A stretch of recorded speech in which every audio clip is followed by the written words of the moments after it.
On my 54th birthday they handed me divorce papers wrapped in a bow. I should have screamed. I should have collapsed.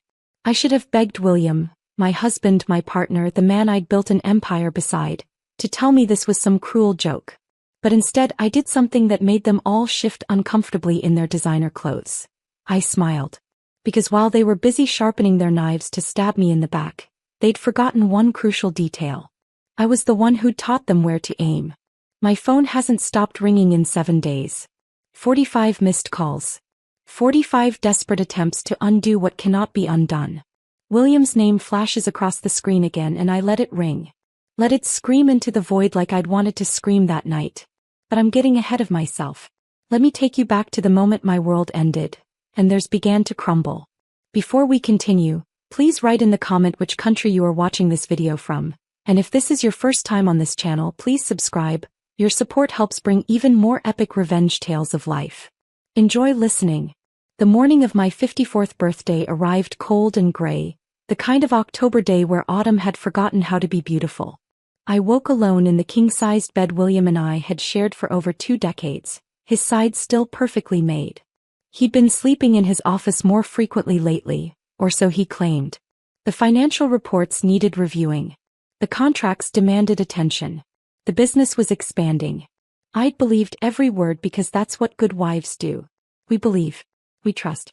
We make excuses for the people we love until those excuses become lies we tell ourselves. I dressed carefully that morning, choosing the cream silk blouse William once said made my eyes look like warm honey. My dark hair, now threaded with silver I'd stopped dyeing years ago, fell in soft waves past my shoulders. The mirror reflected a woman who looked tired. Not from age but from the exhausting work of holding a family together with increasingly fragile threads. You look beautiful, Eleanor, I whispered to my reflection, practicing the self-affirmation my therapist had recommended. But the words felt hollow, like speaking into an empty room that had forgotten how to echo.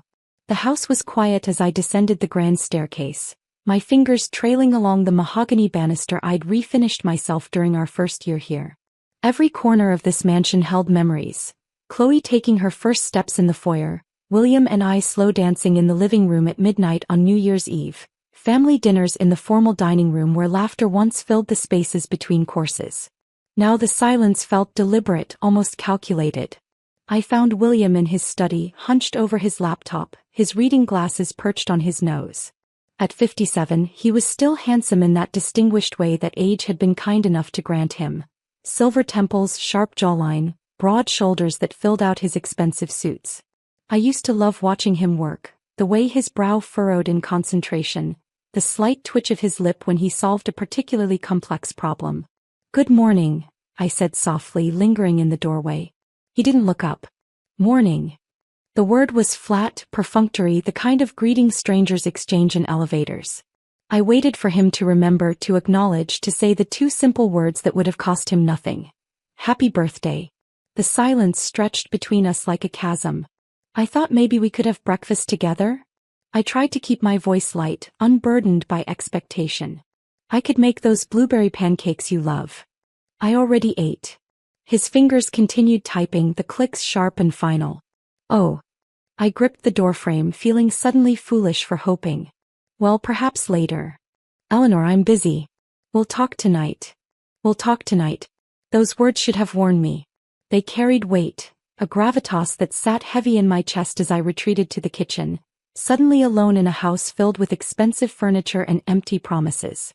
I made myself tea and sat at the breakfast nook, watching October rain begin to streak the windows. My phone remained stubbornly silent. No calls from Chloe, my daughter, my only child, the girl I'd sacrificed my own career for so she could have every opportunity I'd never received. She was 27 now, beautiful and brilliant, and working as vice president of marketing at Williams & Associates, the company her father and I had built from nothing. The company that bore his name alone, though my hands had been just as dirty, my hours just as long, my sacrifices just as great. I'd signed the papers making William sole owner 5 years ago. "Just a formality," he'd said. "For tax purposes. It'll be easier this way. Trust me, Eleanor." I'd sign because wives who love their husbands don't question. They trust. They believe. They sign. The day crept forward with agonizing slowness. I cleaned rooms that were already spotless, organized closets that needed no organizing, watered plants that weren't thirsty. Anything to fill the hours, to quiet the growing unease that had taken root in my chest like a tumor. At 3 o'clock, Chloe finally called. Mom. Sorry I haven't called earlier. Crazy day at work. Dad and I are planning something special for tonight. Be ready by 7, okay? Wear that black dress, the one with the pearls. My heart lifted despite myself. Really? Oh, sweetheart, you didn't have to. Of course we did. It's your birthday, Mom. 7 o'clock sharp. Don't be late to your own party. She laughed, that bright musical sound I'd adored since she was a baby, and hung up before I could respond. A party. They'd remembered after all. The relief was almost painful, flooding through me like warmth returning to frozen limbs. I'd been silly, paranoid, letting my insecurities poison what should have been a beautiful day. I spent the next 3 hours transforming myself. The black dress fit perfectly, hugging curves I'd maintained through disciplined morning runs and careful eating. The pearl necklace William had given me on our 20th anniversary sat cool against my collarbone. I applied makeup with a careful hand, not too much, never too much. William preferred natural beauty, he always said. At precisely 7 o'clock, I descended the stairs to find the living room transformed. Candles flickered on every surface. A bottle of champagne chilled in an ice bucket. William stood by the fireplace in his best suit, and Chloe perched on the sofa in a red dress that probably cost more than most people's monthly salary. They looked beautiful together, father and daughter, dark-haired and confident, the picture of success. There she is. William's voice boomed across the room, but something in his smile didn't reach his eyes. The birthday girl. I moved toward them, my heels clicking on the marble, my heart full of foolish hope. Chloe rose gracefully, holding 2 champagne flutes. Happy birthday, Mom, she said, pressing a glass into my hand. We raised our glasses and I waited for the toast, for the warm words about family and love and another year of blessings. Instead, William cleared his throat. Eleanor, there's something we need to discuss. The champagne turned sour on my tongue. Discuss. He pulled an envelope from his jacket pocket. Cream-colored, expensive stock, my name written across the front in professional script. Not his handwriting. Something official. Something that made my hands shake as he held it out to me. What is this? My voice came out smaller than I intended. Open it. I set down my champagne flute on the nearest table, my fingers suddenly clumsy as I tore open the envelope. The words swam before my eyes. Petition for dissolution of marriage. Legal jargon. Date stamps. William's signature already affixed at the bottom, next to an empty line waiting for mine. You're divorcing me? The words felt foreign, impossible. On my birthday? It seemed as good a time as any. William's voice was matter-of-fact, discussing the weather or dinner plans. Everything is outlined in the documents. The house goes to me, it's in my name as you'll recall. The company is mine. The assets have been divided according to the prenuptial agreement you signed. Prenuptial agreement? We never. My mind raced backward, searching through years of memories. That wasn't a prenup. You said those were insurance documents, that we needed them for the business. You signed them, Eleanor. Your signature is quite clear. He smiled then, and it was the smile of a stranger. You should have read more carefully. The room tilted. I gripped the back of the sofa for balance, staring at this man I thought I knew, searching for any trace of the person I'd loved for 26 years. William, I don't understand. If this is about money, we can discuss. It's not about money. He picked up his champagne, swirling it casually. It's about moving forward. You've been stagnant, Eleanor. Holding me back. Holding us back. He gestured vaguely toward Chloe, who stood silent, watching me with something I couldn't quite name in her eyes. Holding you back? My voice cracked. I gave up everything for you. My career, my ambitions, my... Yes, we've heard this story. Chloe's voice cut through the room like a blade. She rolled her eyes, and took a long sip of champagne. The martyred mother routine is getting old, Mom. I turned to face my daughter, my baby girl, the child I'd cradled through night terrors and nursed through fevers and cheered for at every school play and soccer game. Chloe, what are you saying? I'm saying you're pathetic. She said it simply, casually, as if commenting on the weather. Always hovering, always needing validation, always playing the victim. It's exhausting. The word hit me like a physical blow. Pathetic. Your mother and I haven't been happy for years, William continued, his tone almost gentle now, which somehow made it worse. We stayed together for you, Chloe, but you're an adult now. You understand these things. People grow apart. It happens. Of course I understand, Dad. Chloe moved to stand beside her father, a united front. I've been telling you to do this for months. Months. They'd been planning this for months. There's also the matter of the house, William continued, pulling another document from his jacket. Eviction notice. You have 30 days to vacate the premises. Eviction? This is my home. It's my house, Eleanor. Always has been. Check the deed. My legs gave out. I sank onto the sofa, the divorce papers crumpling in my shaking hands. This couldn't be happening. This was a nightmare, a hallucination, something my mind had conjured from stress and loneliness. I suppose we should tell her about Vivian, Chloe said, a cruel smile playing at her lips. William shot her a warning look, but she ignored him. Vivian. I whispered. Dad's girlfriend. Chloe examined her manicured nails. She's 32. Works in accounting. They've been together for 3 years. He paused, letting that sink in. She's pregnant, by the way. So you'll need to clear out the master bedroom. They'll need space for the nursery. 3 years. While I'd been making his favorite meals and pressing his shirts and believing his lies about late nights at the office, he'd been building a new life with someone young enough to be his daughter. Someone who would give him what I couldn't. More children, a fresh start, a wife who hadn't been worn down by years of service. The room seemed to contract, the walls pressing in.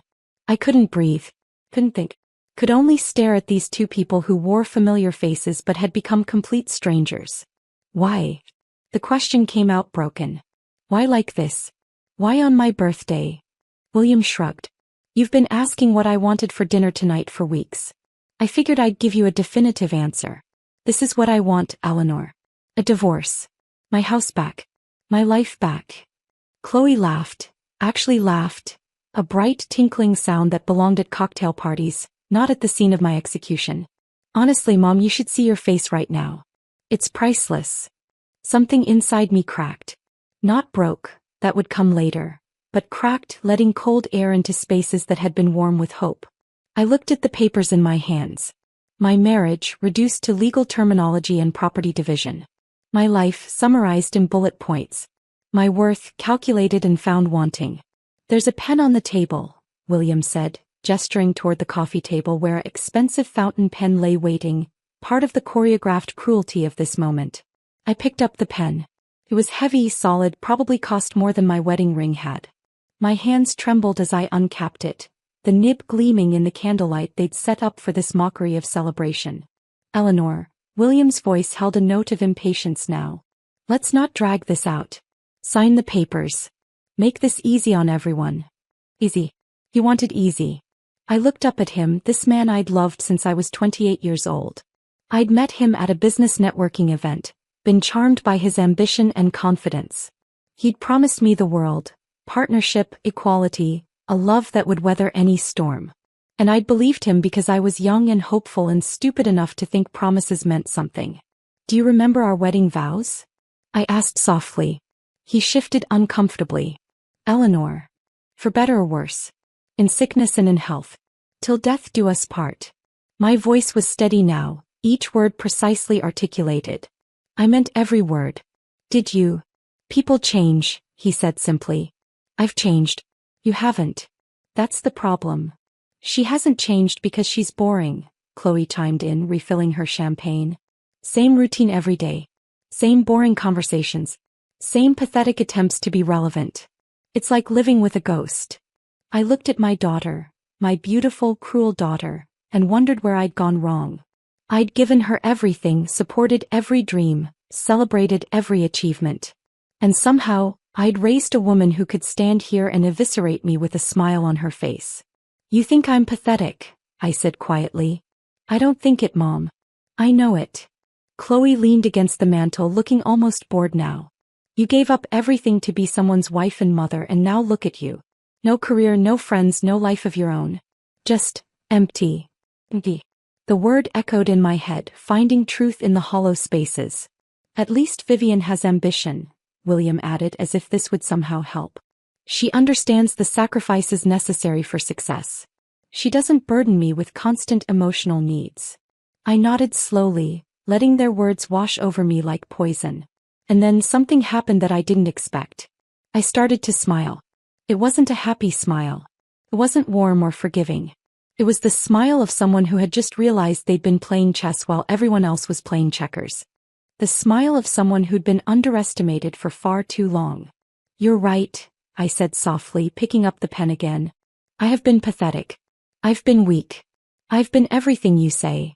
I placed the papers on the coffee table, smoothing them flat with careful precision. The pen hovered over the signature line. "Eleanor, what are you?" William started, but I held up my hand. "I'm signing." My voice was calm, almost cheerful. "Isn't this what you want?" I signed my name with a flourish. Eleanor Whitmore. Soon to be just Eleanor again, stripped of the identity I'd worn for over 2 decades. Each letter was perfect, no trembling, no hesitation. I stood, setting the pen down with a soft click against the marble table. William and Chloe watched me with expressions of surprise mixed with relief. They'd expected tears, begging, a scene that would make them feel powerful and justified. Instead, I smoothed down my black dress, adjusted my pearls, and picked up my champagne flute. "To new beginnings," I said, raising my glass. They hesitated, then joined the toast, confusion flickering across their faces. I drained my champagne in one long swallow, set the empty glass precisely in the center of the coffee table, and walked toward the foyer. "Where are you going?" William called after me. I paused at the base of the stairs, looking back at them framed in the candlelight. The man who'd betrayed me and the daughter who'd betrayed me, standing together in the house I'd made a home. "To pack," I said simply. "You gave me 30 days, but I don't need them. I'll be gone by morning." "Mom." For the first time, uncertainty crept into Chloe's voice. "Thank you for the birthday party," I continued, my smile never wavering. It was exactly what I deserved. I climbed the stairs without looking back, my heels clicking a steady rhythm against the wood. Behind me, I heard William and Chloe begin to argue in hushed tones, but their voices faded as I reached the master bedroom. Our bedroom. His bedroom. Soon to be his and Vivian's bedroom, with a nursery for the baby that would replace the daughter who'd been discarded like I had. I didn't cry. Tears would come later, in the dark hours of the night when I was alone in whatever cheap hotel room I could afford.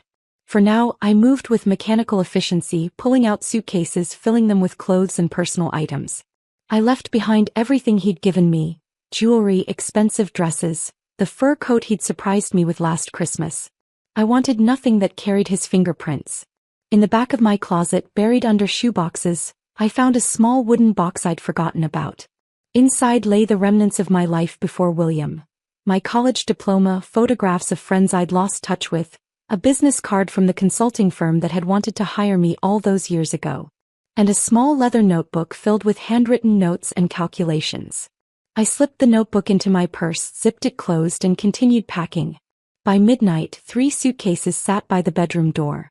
I'd stripped the room of everything that was mine, leaving behind only the ghost of the woman I'd been. I took one last look around, at the bed where I'd slept alone for months, at the vanity where I'd made myself beautiful for a man who no longer saw me, at the window overlooking gardens I'd planted with my own hands. "Goodbye," I whispered, to the room, to the house, to the life I'd built on foundations of sand. I carried my suitcases downstairs one at a time. The house was dark now, William and Chloe long since retired to their respective rooms. They probably thought I was upstairs crying, breaking down, becoming the pathetic creature they'd labeled me. They were wrong. I loaded my car in the darkness, the October rain soaking through my clothes, turning my carefully styled hair into wet ropes. I didn't care.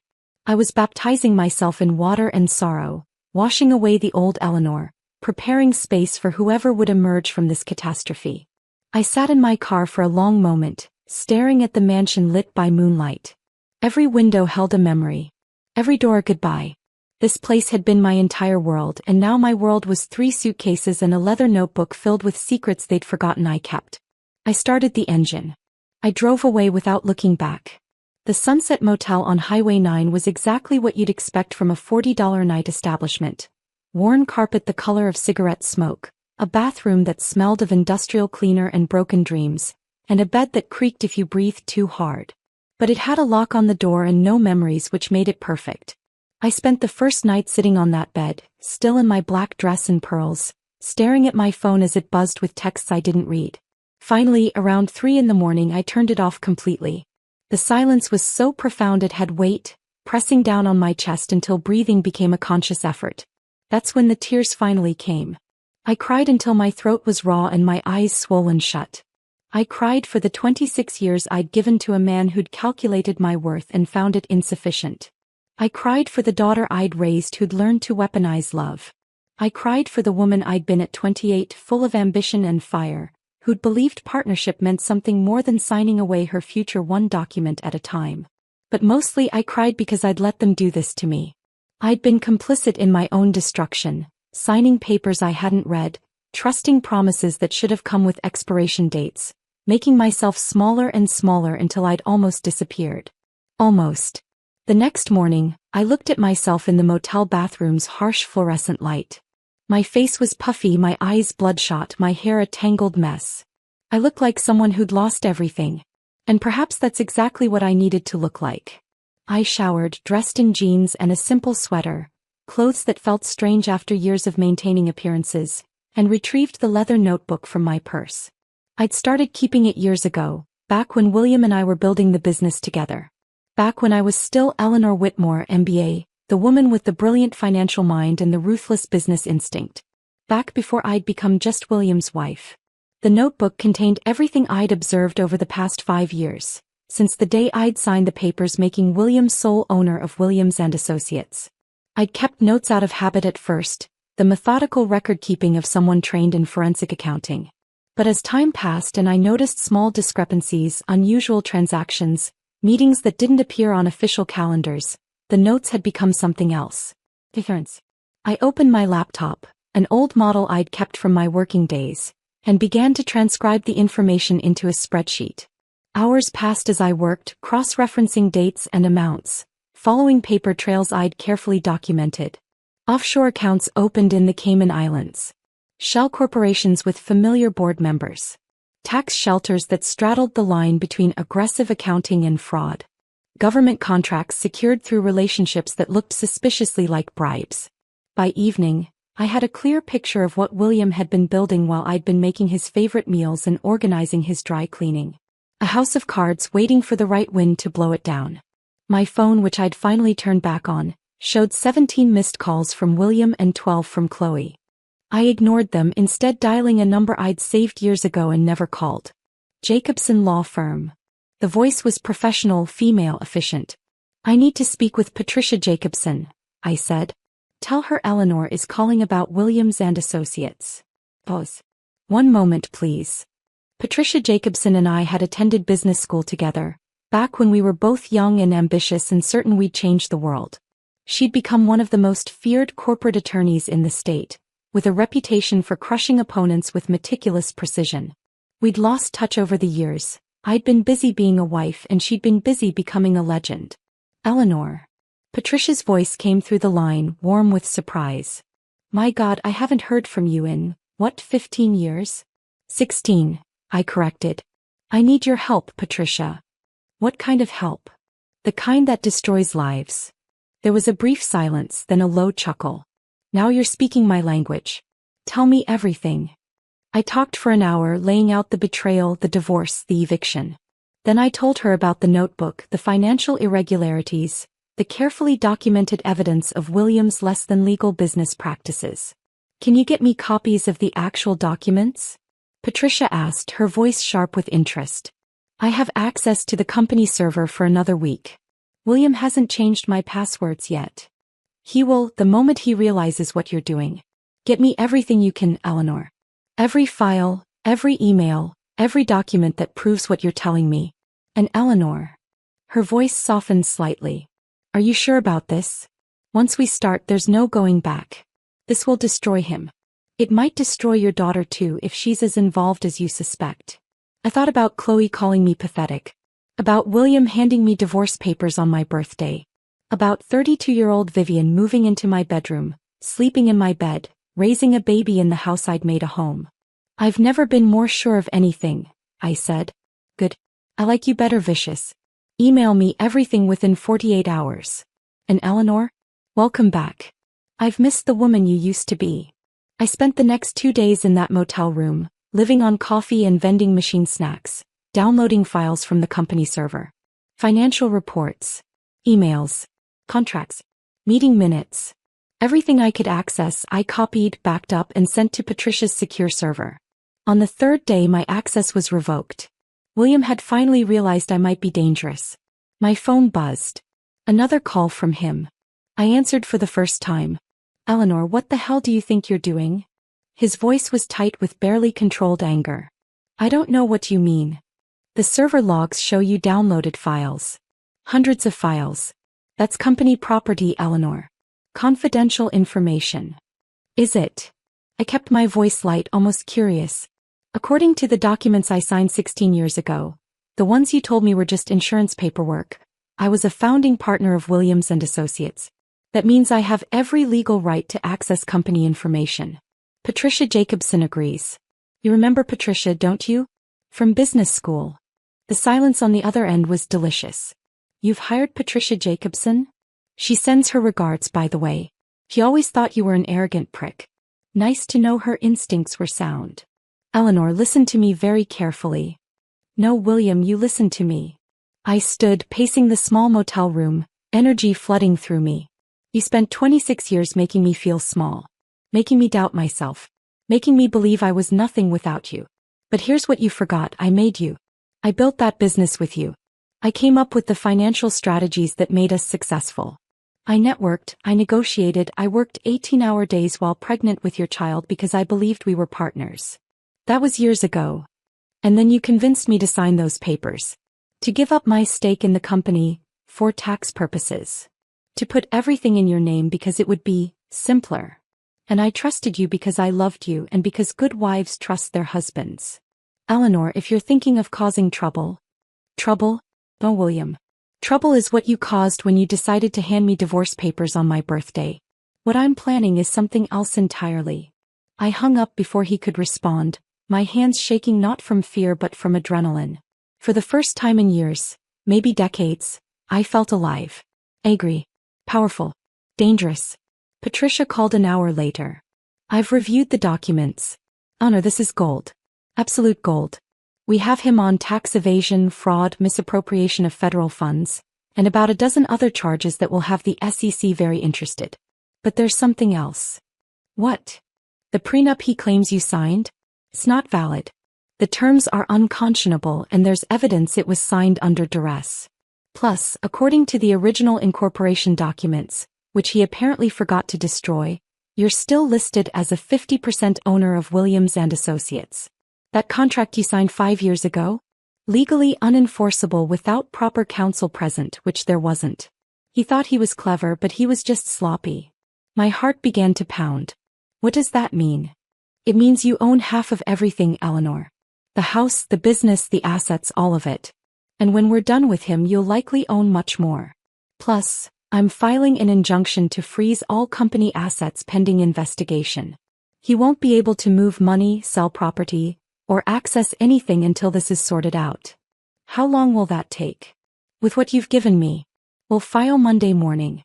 By Monday afternoon, William's entire world will stop turning. I closed my eyes, letting relief and vindication wash over me. Thank you, Patricia. Don't thank me yet. This is going to get ugly, Eleanor. Very ugly. He'll fight back. So will your daughter if she's smart. Are you prepared for that? I thought about Chloe's sneer, her casual cruelty, the way she'd laughed while watching me break. Let them fight, I said. I'm done being easy to hurt. The first call came on Monday at 9:47 a.m. I was sitting in a diner 3 towns over, drinking terrible coffee and eating scrambled eggs that tasted like cardboard. My phone buzzed. William's name flashed across the screen. I let it go to voicemail. He called again at 9:52 a.m. and 9:58 a.m. and 10:03 a.m. By noon he'd called 11 times. I listened to exactly one voicemail just to savor the panic in his voice. Eleanor, I don't know what you've done, but the company accounts are frozen. The SEC is asking questions. You need to call me immediately and fix this. This is insane. This is vindictive. Call me back. Now. I deleted the message and ordered more coffee. Patricia called at 2:15 p.m. The injunction went through. All assets related to Williams and Associates are now frozen pending investigation. His personal accounts too, since we established they were commingled with business funds. He can't access anything except a basic allowance for living expenses. How do you feel? Like I'm breathing for the first time in years, I admitted. Good. Because it's about to get better. The IRS is very interested in those offshore accounts. So is the Department of Justice, given some of those government contracts were obtained through what they're calling questionable means. William might be looking at criminal charges, Eleanor. This isn't just about divorce anymore. I should have felt guilty. A good person, a good wife, would have felt some remorse for destroying the man she'd once loved. But all I felt was cold satisfaction. What about Chloe? I asked.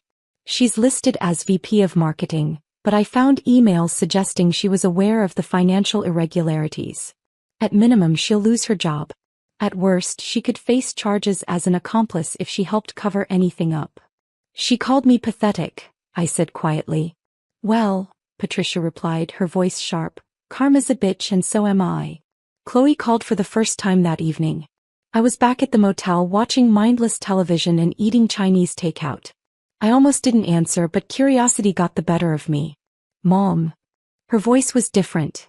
Smaller, younger, afraid. Hello, Chloe. Mom, what did you do? Dad's freaking out. The accounts are frozen. There are investigators at the office. People are saying, her voice cracked. They're saying Dad could go to jail. That I could lose my job. That we could lose everything. Imagine that, I said calmly, twirling lo mein around my fork. Losing everything. That must be terrible. Mom, please. You have to stop this. You have to tell them this is all a mistake. A mistake? Like the mistake I made trusting your father? Or the mistake I made believing my daughter loved me? I do love you. Now she was crying, big dramatic sobs that once would have broken my heart. Mom, I'm sorry. I shouldn't have said those things. I was just upset and Dad was pushing me to. Dad was pushing you? I laughed, a hollow sound. Oh, Chloe. Don't blame him for your choices. You're 27 years old. You said what you said because you meant it. I didn't. I swear I didn't mean. Mom, please, you're my mother. You're supposed to forgive me. You're supposed to help us. We're your family. Family, I repeated the word slowly, tasting its bitterness. Did you think about family when you laughed while I signed divorce papers? Did your father think about family when he was sleeping with Vivian while I was home making his dinner? That's different. No, Chloe. It's exactly the same. You both decided I was disposable. Now you're learning what it feels like to be disposed of. You're being cruel. I'm being fair. There's a difference. I'm your daughter. She was shouting now, desperation making her voice shrill. You're supposed to love me no matter what. You're supposed to protect me. I did love you, I said softly. I loved you more than anything in this world. I would have died for you, Chloe. But you killed that love. You stood in our living room and called me pathetic and you watched me break and you laughed. So no, sweetheart. I don't have to protect you. I don't have to do anything for you ever again. Mom. I hung up. She called back immediately. I blocked the number. William called 17 more times that night. I blocked him too. By Wednesday my phone showed 45 missed calls from various numbers. William's cell, Chloe's cell, the house phone, William's office, numbers I didn't recognize that were probably borrowed phones or colleagues calling on their behalf. I blocked them all. Patricia and I met at her office on Thursday. She'd traded her usual power suits for something even more severe. Black on black, her blonde hair pulled back so tightly it could have been a weapon. She looked like an avenging angel and I'd never been more grateful to have her on my side. The investigation is moving faster than I expected, she said, spreading documents across her massive mahogany desk. The SEC found discrepancies dating back 7 years. The IRS is salivating over those offshore accounts. And the DOJ is building a case around the government contracts. How bad is it for him? Catastrophic. She smiled and it was a terrible, beautiful thing. If convicted on all counts, William could be looking at 15 to 20 years. The company will likely be dissolved, assets cease to pay restitution. The house is already in foreclosure proceedings since the mortgage was tied to business accounts. The house. Something twisted in my chest despite everything. Eleanor, he took out a second mortgage 3 years ago. Used the money to buy Vivian a condo downtown and finance his lifestyle. The house has been underwater for months. He just hadn't told you. Of course he hadn't. Why would he? I was just the pathetic wife who cleaned and cooked and asked no questions. What about Chloe? Patricia's expression darkened. She's in deeper than I initially thought. I found emails where she discussed hiding certain transactions, moving money between accounts to obscure the paper trail. She was actively participating in the fraud, Eleanor. She knew exactly what she was doing. She was trying to protect her father. Even now, some maternal instinct made me want to defend her. She was trying to protect her income, Patricia corrected. Chloe was pulling down $200,000 a year plus bonuses. She had a vested interest in keeping the fraud going. This wasn't blind loyalty, Eleanor. This was greed. $200,000 a year. My daughter had been making more than most families while I'd been living on William's allowance, asking permission to buy groceries. Will she go to jail? Possibly. Probably if the prosecutor wants to make an example. She's young, photogenic, comes from privilege. The kind of defendant that plays well in media. The ambitious prosecutor heading this case? He loves the spotlight. He'll want to show that justice applies to everyone. I should have felt something. Horror, maternal anguish, the desperate need to protect my child. But all I felt was numb. There's one more thing, Patricia said carefully. Vivian came to see me. What? I sat forward. Why? She wanted to cut a deal. Testify against William in exchange for immunity. Apparently, she's been recording conversations with him for months. Insurance, she said. She knew the business was dirty and wanted leverage. She's pregnant with his child and she's willing to testify against him? Patricia shrugged. The baby gives her leverage for child support. His money, what's left of it after fines and restitution, will be hers through that child. He's smart, Eleanor. Ruthless but smart. She played William better than he ever played you. I laughed, a sharp bark of sound. So the 32-year-old mistress is the only one who comes out of this intact? Not intact, but surviving. She'll have to testify, which means her name will be public. She'll be known as the mistress who brought down a corrupt businessman. That's its own kind of prison. Patricia paused. She asked about you, actually. What did she say? She wanted to know if you were the one who turned William in. When I confirmed it, attorney-client privilege doesn't extend to casual conversation, she laughed. Said, good for her. He deserved it. Patricia leaned back in her chair. She's not what you'd expect, Eleanor.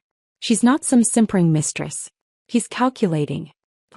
In another life, she and William would have deserved each other. In this life they do, I said. My phone buzzed. Another unknown number. I'd stopped blocking them, there were too many now. Instead I just let them ring, a chorus of desperation I ignored. They're getting frantic, Patricia observed. William's attorneys have reached out 3 times asking for a meeting. They want to negotiate. What could he possibly offer me? Everything. Patricia's smile was predatory. He's willing to give you the house, his stake in the company, whatever you want if you'll just agree to say this was all a misunderstanding. That you didn't understand what you were looking at. He wants me to lie to federal investigators? He wants you to recant. To play the confused, naive wife who got in over her head. Patricia's eyes gleamed. He actually said that. The confused, naive wife. His lawyers nearly dropped him on the spot when I explained that you have an MBA in forensic accounting and were the original CFO of his company. What did you tell them? I told them that Eleanor Whitmore doesn't negotiate with people who serve her divorce papers on her birthday. And that if William wants to avoid prison, he should start being very, very cooperative with investigators. We sat in silence for a moment, the weight of destruction settling around us. Are you okay? Patricia asked softly. I know this isn't easy, even when it's deserved. I keep waiting to feel guilty, I admitted. To feel like I've gone too far, become the villain in my own story. But I don't. I just feel free. That's because you're not the villain, Eleanor. You're the person who refused to be a victim. There's a difference. The news broke on Friday morning. Prominent business owner William Whitmore under investigation for fraud, tax evasion. The article was front page in the business section, complete with a photo of William being escorted from his office by federal agents. He looked older in the photo, smaller, his expensive suit rumpled and his face ashen. My phone exploded. Not with calls from William or Chloe this time, but from people I hadn't heard from in years. Former friends who'd drifted away during my marriage. Former colleagues from my brief career before I'd become just someone's wife. People who'd known the old Eleanor, the one with fire in her belly and steel in her spine. They all wanted to know, was I okay? I answered honestly. I was better than I'd been in 26 years. The story grew legs, spreading across social media and news outlets. People loved a good downfall story, especially when it involved wealthy privilege and betrayal. The comment sections were particularly brutal. Hope his wife takes him for everything. Imagine cheating on your wife and committing fraud. What a catch. The daughter's involved too? What kind of family is this? Someone had leaked the divorce details. The birthday party ambush, the eviction notice, Chloe's cruel words. I suspected Vivian, leveraging the story for public sympathy before her testimony. Smart girl. Public opinion turned Eleanor Whitmore into an unlikely hero. The devoted wife who discovered her husband's crimes and had the courage to turn him in. The woman scorned who'd gotten the ultimate revenge. They weren't wrong, but they weren't entirely right either. This wasn't about courage or justice. This was about survival. About refusing to disappear quietly into the night while they built new lives on the ruins of mine. William's attorneys held a press conference. He stood beside them, looking appropriately contrite, reading from a prepared statement about cooperating with investigators and having faith in the legal system. His voice wavered when he mentioned his family, asking for privacy during this difficult time. The cameras loved it. The public didn't. Too little, too late, one commentator said on the evening news. William Whitmore had years to make different choices. Instead, he chose fraud, infidelity, and treating his wife like collateral damage. Now he wants sympathy? Please. Chloe tried to distance herself, posting a statement on social media claiming she'd been unaware of her father's illegal activities and was cooperating fully with authorities. The statement was polished, professional, probably written by expensive attorneys. The emails Patricia had found told a different story. Someone leaked those too. Again, probably Vivian, burning bridges to save herself. The public turned on Chloe even harder than they turned on William. A wealthy, privileged daughter who'd helped her father commit fraud while mocking her own mother? The narrative practically wrote itself. Karma is real, one viral tweet read, along with screenshots of Chloe's social media posts about designer handbags and expensive vacations. While her mom was being handed divorce papers, she was spending money her dad stole. I hope she loses everything. I should have felt vindicated. Instead, I felt empty. This wasn't the revenge I'd imagined. I hadn't imagined anything really beyond surviving the next day. But watching my daughter's life implode in real time, seeing her name dragged through digital mud, reading comments calling her vile and disgusting and deserving of prison. Some part of me, the part that had rocked her to sleep and kissed her scraped knees and believed she'd grow up to be good, mourned. But only some part. The rest remembered her standing in that living room, champagne in hand, calling me pathetic. Patricia called on Sunday evening. The prosecutor wants to meet. He's building his case and wants your testimony about the company's early days. Establishing that you were a founding partner, that you understood business practices, that William's later actions represented a departure from legitimate operations. When? Tuesday morning. I'll be with you the entire time. Honor, this is it. Your testimony will likely determine how hard they come down on William and Chloe. The prosecutor is giving you significant power here. Power. Such a strange word after decades of powerlessness. What happens if I refuse to testify? The case continues, but it's weaker. They have documents, they have Vivian's testimony, but they don't have the wronged wife who witnessed the transformation from legitimate businessman to criminal. You're their most sympathetic witness. Without you, William might negotiate a lighter sentence. And Chloe might avoid jail time entirely if the case is weak enough. I sat with that information, turning it over in my mind like a stone. I had the power to destroy them completely or show mercy they'd never shown me. The choice was mine. On Monday, William showed up at my motel. I don't know how he found me. Probably hired an investigator, spent money he couldn't really afford anymore on tracking down his soon-to-be ex-wife. I saw him from my window standing in the parking lot looking lost and old in a way he'd never looked before. He'd aged a decade in 2 weeks. I could have pretended I wasn't there. Should have, probably. But curiosity, or maybe something darker, made me open the door. Eleanor. He said my name like a prayer. Thank you for seeing me. I haven't invited you in. I know. I need to talk to you. 5 minutes. Please. I leaned against the doorframe, arms crossed. You have 3. He flinched at the coldness in my voice. Good. Let him feel a fraction of what I'd felt. I'm sorry, he began. For everything. For the affair, for the divorce, for how I treated you. I was cruel and selfish and you didn't deserve any of it. No, I didn't. But Eleanor, what you're doing now, turning me into the authorities, destroying the company we built together, ruining Chloe's life. This isn't you. You're not vindictive. You're not cruel. How would you know what I am? I asked softly. You haven't actually looked at me in years, William. You've looked through me, around me, past me, but never at me. You have no idea who I am. I know you're better than this. Better than what? Better than seeking justice? Better than protecting myself? Better than refusing to be destroyed quietly? Better than revenge? His voice rose, frustration breaking through the contrition. This is about revenge, Eleanor. Admit it.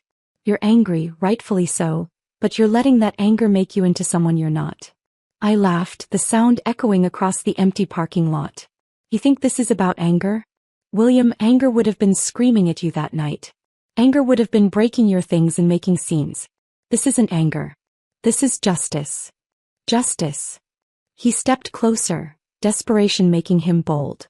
Chloe could go to jail, Eleanor. Our daughter. Your baby girl. How is that justice? She helped you commit fraud. She was young, impressionable, trying to please her father. She was 24 when it started, I interrupted.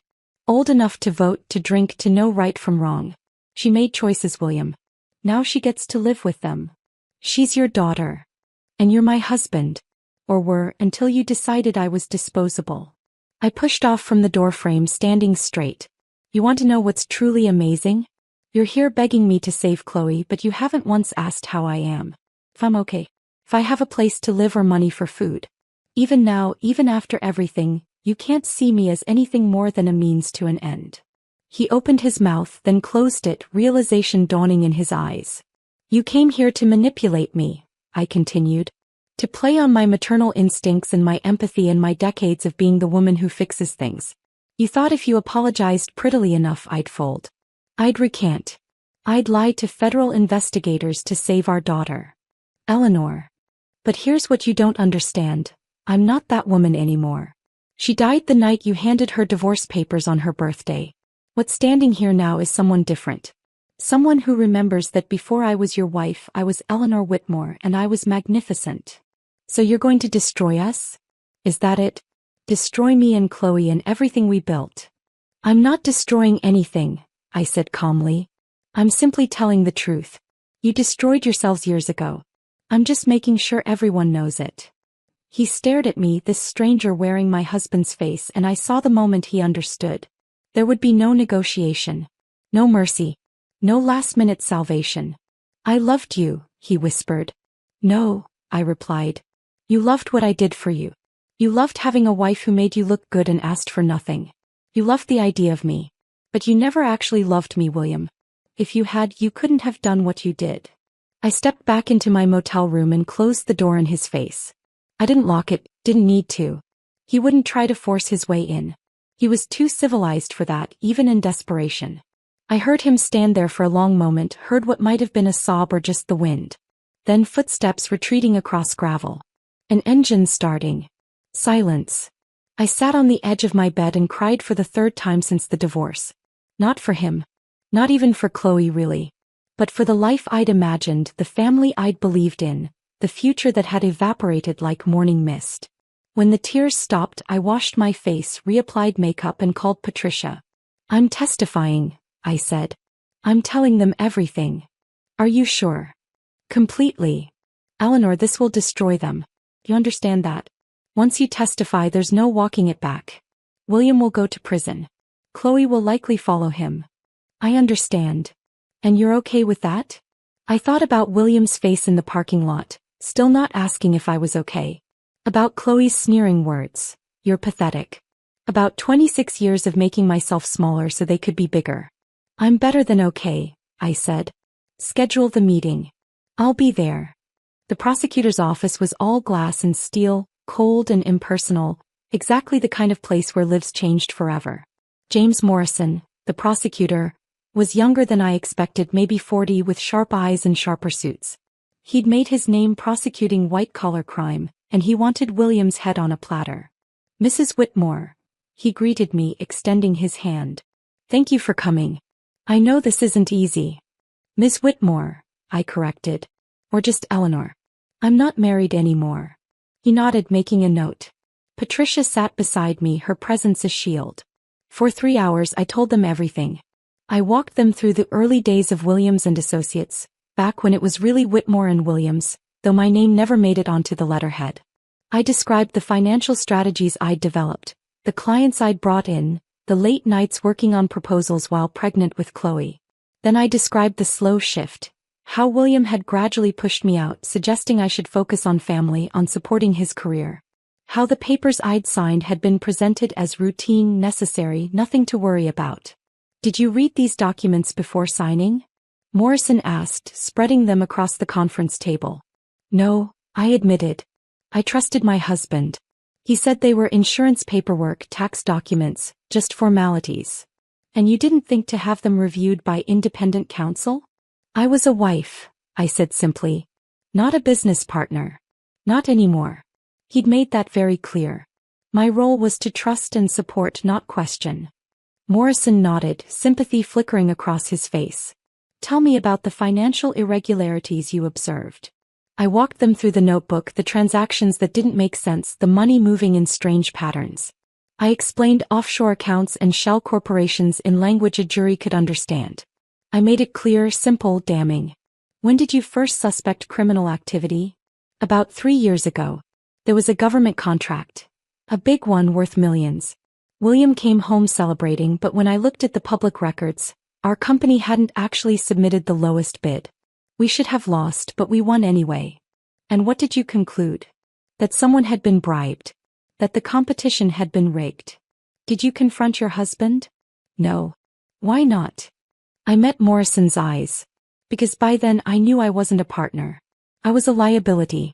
If I asked questions, I'd be cut out completely. So I stayed quiet and I started keeping records. Insurance. Insurance against what? Against ending up exactly where I ended up. Divorced, evicted, told I had no claim to anything I'd helped build. I knew that if William ever decided I was disposable, I'd need proof that I'd been there from the beginning. That I'd been complicit, yes, but also that I'd built something before it became corrupt. Patricia squeezed my hand under the table. Morrison leaned forward. Let's talk about your daughter. My heart clenched, but I kept my voice steady. What would you like to know? Chloe Whitmore was VP of Marketing. Our investigation suggests she was aware of the fraudulent activities. These emails, he slid several printouts toward me, show her discussing how to massage the numbers and adjust the presentation to hide certain transactions. In your opinion, did she understand she was participating in fraud? I looked at the emails. Chloe's words, bright and confident, discussing criminal activity with the casual tone of someone ordering coffee. My baby girl who I'd raised to be good and honest and kind. Yes, I whispered. She knew. Could you speak up for the recording? Yes, I said louder. She knew exactly what she was doing. Chloe has a degree in business from Stanford. He's brilliant. These emails aren't the words of someone confused or manipulated. They're the words of someone actively participating in fraud. Even though that means she'll likely face criminal charges? I looked at Patricia, who nodded slightly. Then back at Morrison. My daughter called me pathetic, I said quietly. She stood in my living room and laughed while I signed divorce papers on my birthday. She knew her father was cheating. She knew about Vivian, about the baby, about the plan to evict me from my own home. And she not only supported it, she encouraged it. So yes, Mr. Morrison. Even though it means she'll face charges. Truth is truth regardless of who it hurts. The room fell silent. We'll need you to testify to all of this in court, Morrison said finally. You understand that? You'll sit on a witness stand with your husband and daughter watching, and you'll repeat everything you've told me today. I understand. It will be brutal. Their attorneys will try to paint you as a vindictive ex-wife seeking revenge. They'll attack your character, your credibility, your motives. Let them. They'll ask if you still love your daughter. If you want to see her go to prison. If you feel any guilt for destroying your family. And I'll answer honestly, I said. I do still love Chloe. Or I love the memory of who she was before greed turned her into someone I don't recognize. Do I want to see her go to prison? No. But do I want to see justice served? Absolutely. And as for destroying my family, they destroyed it first. I'm just refusing to protect them from the consequences. Morrison studied me for a long moment. You're stronger than they counted on. Everyone is, I replied. Until they're not. We finished the interview as afternoon light slanted through the windows. My voice was hoarse from talking, my body exhausted from holding itself together. But I'd done it. I told the truth, the whole truth, damn the consequences. Patricia walked me to my car. I'd upgraded from the motel to a modest apartment, thanks to an emergency advance on the settlement I'd eventually receive. You did well in there, she said. I destroyed them. You told the truth. They destroyed themselves. Is there a difference? Sometimes. She paused. Eleanor, you know this is going to get worse before it gets better? The trial will be a media circus. Every detail of your marriage will be public. They'll dig up everything. Old photos, old friends, old stories. Your life will be dissected. Better than being erased, I said. She smiled. The old Eleanor is really back, isn't she? Maybe. Or maybe this is just who I've always been underneath the wife and mother costume. Hard to say. I drove back to my apartment. A simple one-bedroom in a complex that catered to divorcees and people starting over. It wasn't much, but it was mine. No memories haunted these walls. No ghosts whispered in the corners. My phone showed 6 new missed calls. Unknown numbers, all of them. I didn't bother listening to the voicemails. What could they possibly say that would matter? That night I cooked myself dinner. Just pasta and vegetables, nothing fancy, and ate it at my small table while reading a book I'd bought on impulse. A mystery novel about a woman who disappeared and reinvented herself somewhere new. I was halfway through when someone knocked on my door. I froze. Nobody knew where I lived except Patricia and the landlord. I looked through the peephole and saw Chloe standing in the hallway, mascara smudged, eyes red from crying. For a long moment I didn't move. Didn't breathe. Just watched my daughter stand there, small and broken, everything I'd once promised to protect. She knocked again. Mom? I know you're there. Please. I just want to talk. I could have stayed silent. Should have.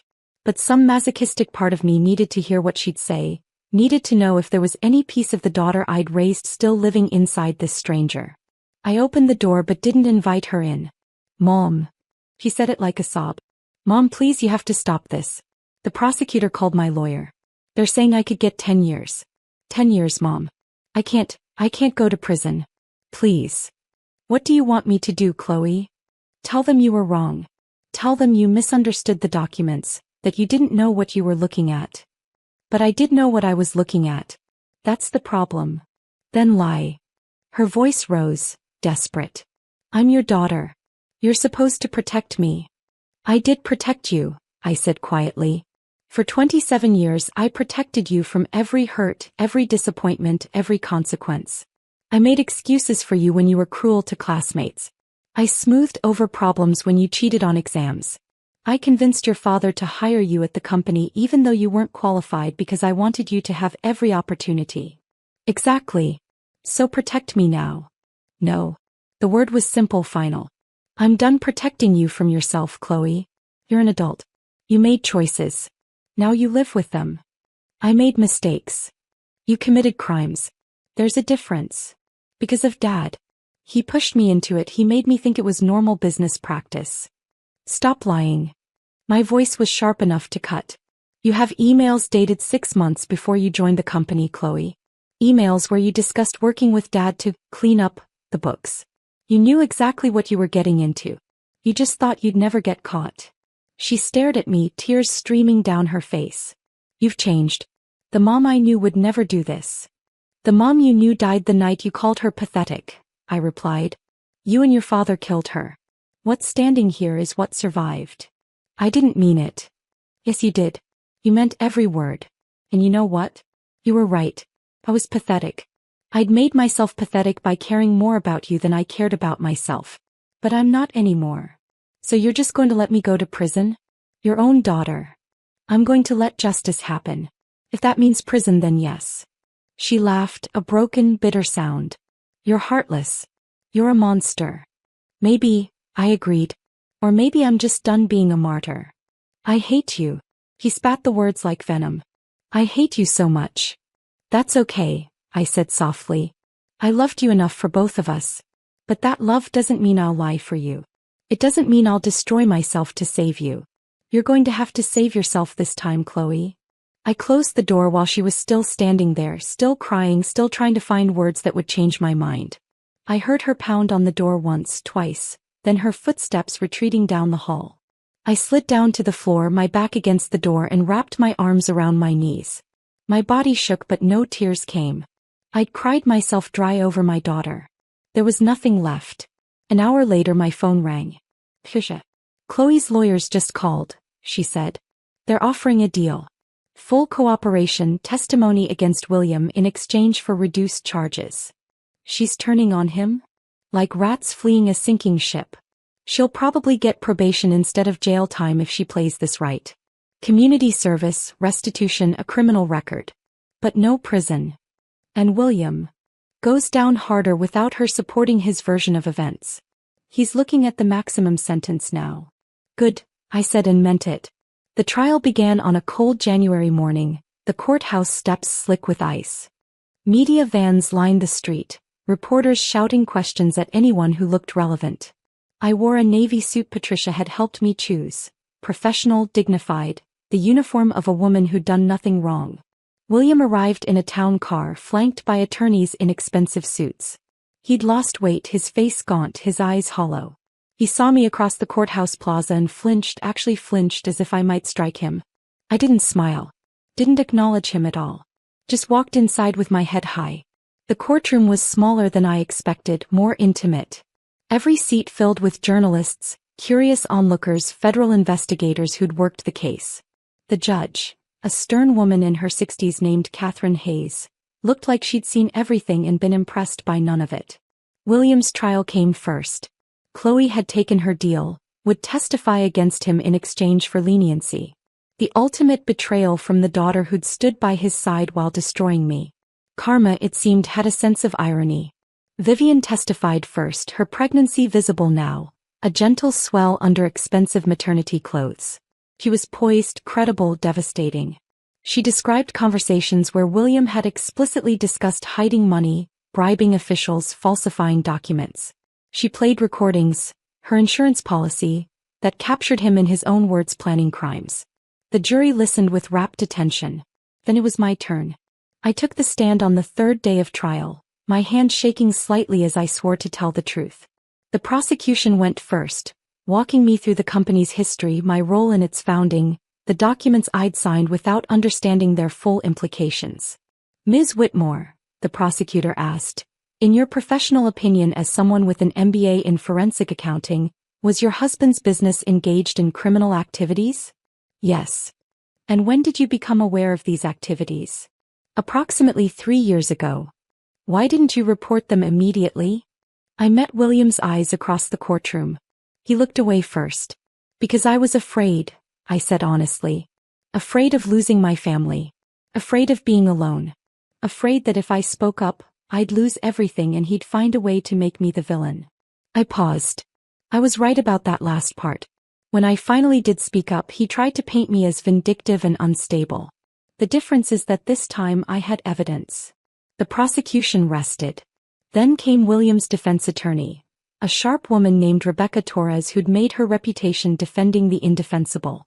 Ms. Whitmore, she began, her tone dripping with skepticism, isn't it true that you only came forward with these allegations after your husband filed for divorce? Yes. So this is revenge. A spurned wife seeking to destroy her ex-husband. This is justice, I corrected. A woman seeking to hold a criminal accountable. But you participated in the company's activities for years. You signed documents. You benefited from the money these alleged crimes generated. Doesn't that make you complicit? Yes, I admitted. It does. I should have spoken up sooner. I should have risked my comfortable life to do the right thing. I didn't, and I'll regret that forever. But the fact that I was complicit doesn't make what he did legal. It just means I enabled it by staying silent. Torres shifted tactics. You claim to have kept detailed records of your husband's activities. But that seems paranoid, doesn't it? The act of someone planning revenge. It seems like the act of someone who'd learned not to trust her husband, I replied. And I wasn't wrong, was I? The minute I became inconvenient, he tried to erase me from the company we'd built together. My paranoia was justified. But you can't deny that you're here because you're angry. Because he cheated on you. Because he wanted a divorce. I'm here because he committed crimes, I said evenly. If he'd divorced me honestly, divided assets fairly, acknowledged my contributions, treated me with basic human decency, we wouldn't be in this courtroom. But he didn't. He tried to take everything while giving me nothing. And in doing so, he handed me every reason to look closely at exactly how he'd built his empire. So you admit this is personal? Of course it's personal. He's my husband. Or was. Everything about this is personal. But personal doesn't mean untrue. The cross-examination continued for hours, Torres trying every angle to discredit me. She brought up my lack of a career, implying I was bitter about being a housewife. He questioned my memory, my motives, my timing. I answered every question calmly, truthfully, without malice. By the time I stepped down from the witness stand, I was exhausted but proud. I told my truth. Whatever happened next was out of my hands. Chloe testified the next day. I almost didn't stay to watch, but Patricia convinced me. You need to see this, she said. You need to understand what she's become. So I sat in the gallery and watched my daughter take the stand. She dressed carefully. A simple dress, minimal makeup, her hair pulled back in a way that made her look younger, more vulnerable. The perfect defendant seeking sympathy. She testified against her father with clinical precision, describing conversations and meetings and decisions that implicated him completely. She portrayed herself as young, naive, manipulated by a powerful father figure she trusted. It was a masterful performance. And it was working. The jury watched her with sympathy, nodding along as she dabbed at manufactured tears. On cross-examination, William's attorney tried to break her story, but Chloe held firm. Yes, she'd participated. Yes, she'd known it was wrong. But she'd been afraid to speak up, afraid to disappoint her father, afraid to lose her job. I wish I'd been braver, she said, her voice breaking perfectly. Like my mother. She risked everything to do the right thing. I wish I'd had her courage. The courtroom murmured appreciatively. Even the judge looked moved. I felt nothing. This wasn't my daughter. This was a stranger wearing her face, performing contrition she didn't feel, saying whatever words would save her skin. When we broke for lunch, Chloe tried to approach me in the hallway. Mom. Don't. I held up my hand. Just don't. I meant what I said in there. About wishing I'd been brave like you. You don't even know what brave means, Chloe. Brave isn't performing on the stand to save yourself. Brave is accepting consequences for your choices. You're not brave. You're just good at survival. Her face hardened, the mask slipping for just a moment. At least I'm surviving. Dad's going to prison. You made sure of that. No, Chloe. He made sure of that when he committed crimes. I just refused to help him hide them. Semantics, she spat. You destroyed our family. Our family was already destroyed. I just stopped pretending it wasn't. She stared at me, searching for something, forgiveness maybe, or maternal softness she could exploit. She found neither. You've become someone I don't recognize, she said finally. Funny, I replied. I was just thinking the same about you. She walked away, her heels clicking against marble floors, and I felt the last thread connecting us snap. My daughter was gone, had been gone for years probably. I'd just been too invested in the illusion to notice. The trial concluded 3 weeks later. The jury deliberated for 6 hours before returning with a verdict. Guilty on all counts. William's face crumbled as the judge read each one. Fraud. Tax evasion. Bribery. Conspiracy. The list went on, each word another nail in the coffin of the life he'd built on lies. Sentencing came 2 months later. The judge was not merciful. "Mr. Whitmore," she said, her voice echoing through the hushed courtroom, "you held a position of trust and privilege. You could have built something legitimate, something that contributed to society. Instead you chose corruption. You chose greed. And when your crimes began to unravel, you attempted to sacrifice your wife, the woman who'd stood by you for 26 years, to save yourself." William's attorney tried to interject, but Judge Hayes continued. "This court sees no remorse, no genuine acceptance of responsibility. Even now you blame others for your choices. Therefore, it is the judgment of this court that you be sentenced to 18 years in federal prison, with no possibility of parole for the first 10 years. 18 years. William would be 75 when he got out, his life essentially over. He turned to look at me, his eyes pleading for something. Sympathy, regret, some sign that I felt guilty for my role in his destruction. I looked back at him with calm indifference. Chloe's sentencing was separate, quieter. Thanks to her cooperation, she received 3 years probation, 500 hours of community service, and a criminal record that would follow her forever. No jail time, but her career was over. No company would hire someone convicted of fraud, no matter how reduced the charges. She'd have to rebuild from nothing, just like I had. The media called it the trial of the year. Think pieces proliferated about marriage, betrayal, the courage it took to turn in your own family. Some painted me as a hero. Others called me vindictive. I didn't read any of it. The house sold at auction 4 months after the trial. A young family bought it. A doctor and his wife, 2 small children, a dog. They seemed happy, excited, completely unaware of the ghosts that haunted those rooms. I watched from my car as they moved in, carrying boxes of their life into the skeleton of mine. The wife pointed at the garden, my garden, and smiled. She'd probably plant new flowers, make new memories, fill those rooms with laughter instead of betrayal. Good. The house deserved better than what we'd given it. The company was dissolved, its assets seized and sold to pay restitution to the government and the people William had defrauded. Williams and Associates ceased to exist, wiped from the business world as thoroughly as if it had never been. The settlement from the divorce, what little was left after legal fees and restitution, gave me enough to start over. Not in luxury but in comfort. I bought a small house in a different state, somewhere nobody knew my story. 2 bedrooms, a modest yard, neighbors who smiled and waved but didn't ask too many questions. I planted a garden. Different flowers this time, varieties I'd never tried before. I wanted nothing that reminded me of the old life. Patricia helped me get my CPA license reinstated. It had lapsed during my years as just someone's wife, but the certification itself never expired. With her recommendation, I found work at a mid-sized accounting firm that valued competence over drama. My new colleagues didn't know about the trial. Didn't know about William or Chloe or the spectacular implosion of my previous life. To them, I was just Eleanor, the new senior accountant with the quiet demeanor and sharp eye for numbers. I preferred it that way. 6 months after William's sentencing, I received a letter from him. It had been forwarded through Patricia. He didn't have my new address and I intended to keep it that way.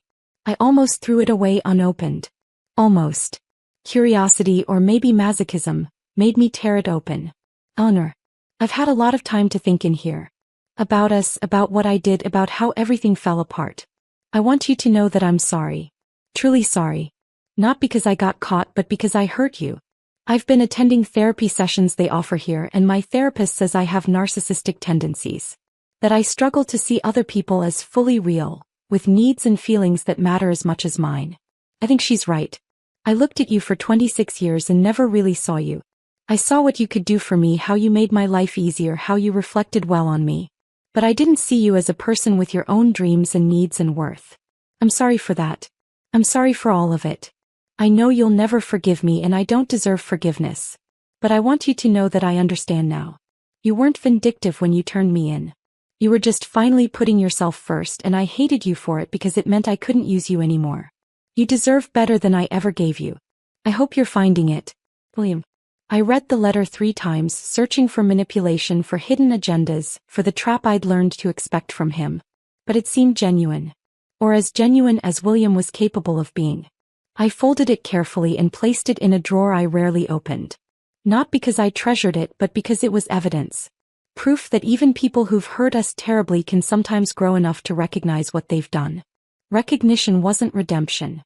Understanding wasn't forgiveness. But it was something. I never wrote back. Chloe's letter arrived a month later. Unlike William's, hers was angry. I hope you're happy. You got exactly what you wanted. Dad in prison, me unemployable, our entire family destroyed. Congratulations. You say you did this for justice, but we both know the truth. You did it for revenge. Because Dad didn't love you anymore. Because I didn't worship you the way I did when I was a kid. Because we dared to have lives that didn't revolve around you. You were always the martyr, always the victim. Even now, you've convinced everyone that you're some kind of hero for destroying your own family. It's pathetic. I'm rebuilding my life without you. I'm finding work, making new connections, proving that I'm more than my mistakes. And I'm doing it without a mother because the woman who raised me wouldn't have done what you did. That woman is dead, and I don't know this cold stranger who replaced her. Don't contact me. Don't try to reconcile. You made your choice when you testified. Now live with it, Chloe. I read her letter once and threw it away. There was no growth there, no recognition, no understanding. Just blame and anger and the same manipulation tactics she'd learned from her father. She still saw herself as the victim, me as the villain. Maybe she always would. I grieved for her. For the daughter I'd lost, for the relationship we'd never repair, for the future that would never include her. But I didn't regret my choices. Some bridges need to burn. A year after the trial, I barely recognized my own life. I woke up in my small house without dread. I went to work where my contributions were valued, where I used the skills I'd buried for decades. I came home to silence that felt peaceful instead of lonely. I made friends. Real friends, not the shallow acquaintances who'd orbited William's success. Sarah from work, who invited me to book club. Margaret from next door, who taught me to knit while we drank wine on her porch. David, a divorce teacher I met at the grocery store, who asked me to dinner with such nervous sincerity I couldn't say no. I said yes to things. To coffee dates and movie nights and weekend trips to nearby towns. To pottery classes and volunteer work and all the small adventures I'd denied myself during my marriage. I learned who Eleanor was when she wasn't someone's wife or mother. She was funny, it turned out. Quick-witted with a dry sense of humor that made people laugh. She was smart. Everyone had known that, but now she got to use her intelligence for herself instead of supporting someone else's ambitions. She was kind but not infinitely giving. She had boundaries now, lines she wouldn't cross even for people she loved. She was surprisingly happy. Not every day. Some mornings I still woke up expecting to hear William's voice, Chloe's laughter. Some nights I dreamed about the mansion, about family dinners that never really existed the way I remembered them. But most days were good. Most days I felt alive in a way I hadn't for decades. Patricia and I had lunch once a month, our friendship deepening beyond attorney-client into something real. Over salads and iced tea, she'd update me on her caseload and I'd tell her about my quiet, ordinary life. "You've done well," she told me one afternoon, raising her glass in a toast. "Seriously, Eleanor. Most people don't survive what you went through. They certainly don't thrive." "I'm not sure I'm thriving," I said. "I'm just existing. Peacefully. That's thriving after everything you've been through. Peaceful existence is revolutionary for someone who spent 26 years in chaos disguised as normalcy." I considered that. He was right in a way. Peace was revolutionary when you'd spent decades accommodating other people's chaos. "Have you heard anything about William or Chloe?" I asked, even though I wasn't sure I wanted to know. Patricia's expression darkened. William's appeal was denied. He'll serve his full sentence. As for Chloe, she hesitated. She's working as a waitress in Seattle.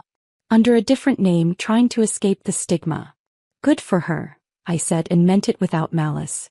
I hope she figures out who she wants to be. No anger left? Anger requires energy I'd rather spend elsewhere. I paused. I wasted 26 years on them, Patricia. I won't waste another minute. We finished our lunch talking about other things. Her latest case, my garden, a vacation I was planning to Italy. Just two friends chatting about life. It felt miraculous. 2 years after the trial, I was promoted to partner at my firm. The ceremony was small. Just the other partners, a few colleagues, champagne in plastic cups. But it meant something. It meant I'd rebuilt professional respect on my own merit. No one handed me this position because I was someone's wife. I'd earned it through competence and dedication and the sharp financial mind I'd buried for far too long. That night, David took me to dinner to celebrate. We'd been seeing each other for 6 months. Nothing serious, just companionship and conversation and the gentle affection of two people who'd both been burned and were learning to trust again. "I'm proud of you," he said over dessert. "The work you've put in, the person you've become, it's remarkable." "I'm just doing my job," I demurred. "No," he said firmly. "You're doing so much more than that. You're showing everyone who wrote you off as just a housewife, exactly who Eleanor Whitmore is. And she's pretty damn impressive." I felt tears prick my eyes, happy tears, the kind I'd thought I'd forgotten how to cry. "Thank you," I whispered. He reached across the table and took my hand, his touch warm and steady. "For what?" "For seeing me." He smiled. "Eleanor, you're impossible to miss." We left the restaurant and walked through the downtown area, looking in shop windows, talking about everything and nothing. It was ordinary, unremarkable, the kind of evening that would never make a story worth telling. And it was perfect. The package arrived on a Tuesday morning, no return address, postmarked from a federal prison in Ohio. I knew who it was from before I opened it. Inside was a single photograph. Old, faded, the colors slightly washed out. It showed William and me on our wedding day, young and happy and stupidly hopeful.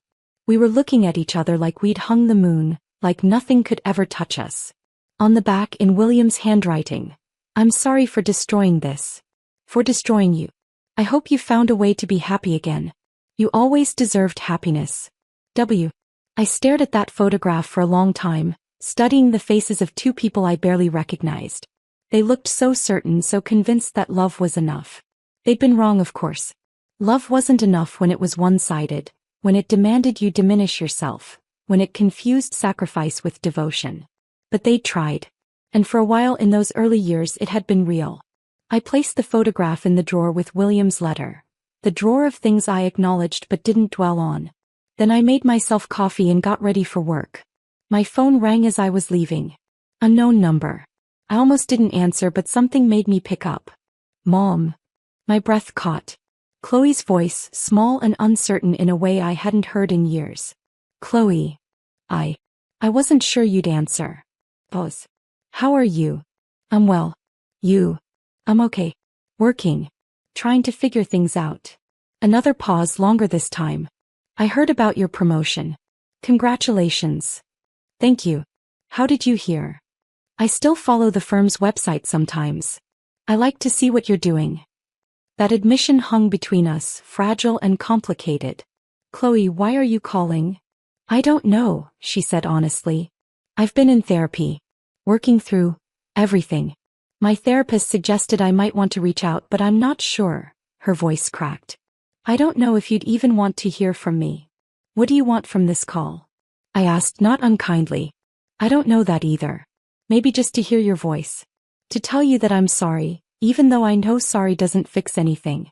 To ask if there's any chance." She stopped. "No. Never mind. That's not fair." "What were you going to ask?" "If there's any chance you could forgive me someday. But I know that's too much. After everything I said, everything I did."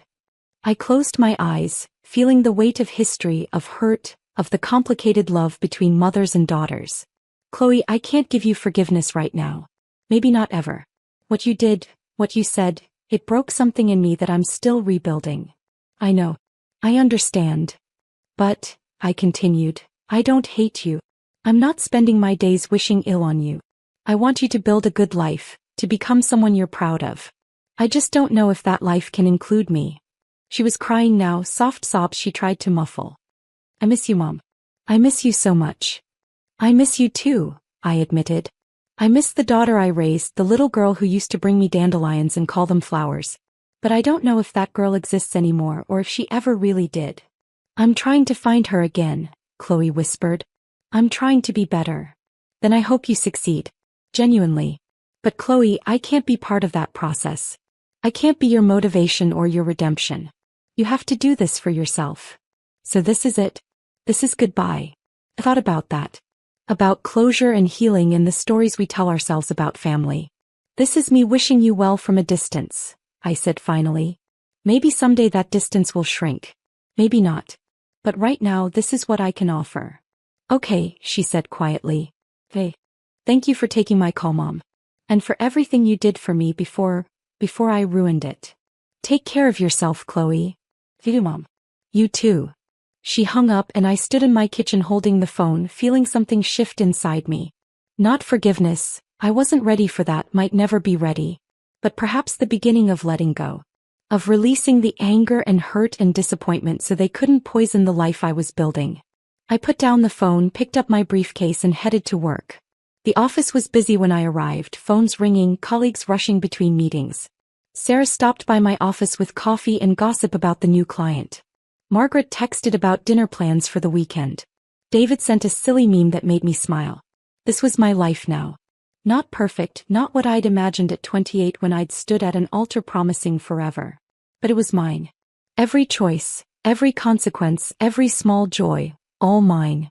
At lunch, I sat in the park near my office eating a sandwich and watching people pass by. A young couple walked hand in hand, looking at each other the way William and I once had. I felt no bitterness watching them, no cynicism. Just hope that they'd be kinder to each other than we'd been. That they'd choose partnership over possession, love over control. My phone buzzed. Patricia texting about our monthly lunch. I confirmed the date, added it to my calendar, smiled at her string of celebratory emojis. 3 years ago, I'd stood in a living room in a black dress and pearls, signing away my marriage on my birthday. 3 years ago, I'd thought my life was ending. I'd been wrong. It was just beginning. That night, I cooked dinner for myself. Lemon chicken, roasted vegetables, a glass of wine. I ate at my small table, reading a book, occasionally looking up at the garden visible through my window. The flowers I'd planted were blooming, different varieties than I'd grown before, but beautiful in their own way. Tomorrow I'd go to work. I'd use my brilliant mind for myself, not in service to someone else's ambition. I'd have lunch with colleagues who valued me. I'd come home to a house that held no ghosts. And maybe someday I'd even forgive Chloe. Not because she deserved it, but because holding on to that hurt was like drinking poison and expecting her to die. But that day wasn't today. Today I was simply Eleanor Whitmore. Not someone's wife, not someone's mother, not someone's victim. Just Eleanor. And for the first time in 26 years that was enough. I raised my wine glass to the empty room, to the life I'd lost and the one I'd found, to the woman I'd been and the one I'd become. To new beginnings, I whispered. The words echoed in the silence, a promise and a benediction. And then I took a sip, tasting freedom and possibility and the sweet, sharp flavor of a life finally lived on my own terms.